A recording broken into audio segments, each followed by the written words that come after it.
Eğer hayatında bir kez bile mantı yemediysen, uzay gemin olsa ne fayda? Hadi affena soni mi gazu. Nasi mi yısnamalı zehip.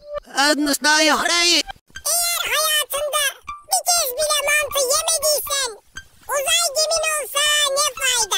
Eğer hayatında bir kez bile mantı yemediysen, uzay gemin olsa ne fayda?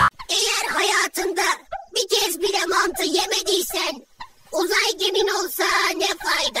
Eğer hayatında bir kez bile mantı yemediysen, uzay gemin olsa ne fayda?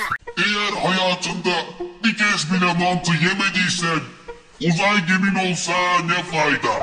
Eğer hayatında bir kez bile mantı yemediysen, uzay gemin olsa ne fayda?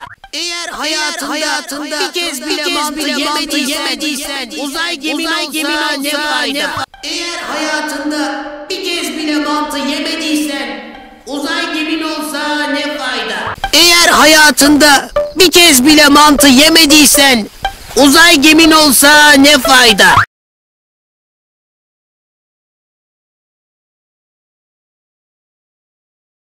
Eğer hayatında bir kez bile mantı yemediysen, uzay gemin olsa ne fayda? Eğer hayatında bir kez bile mantı yemediysen, uzay gemin olsa ne fayda?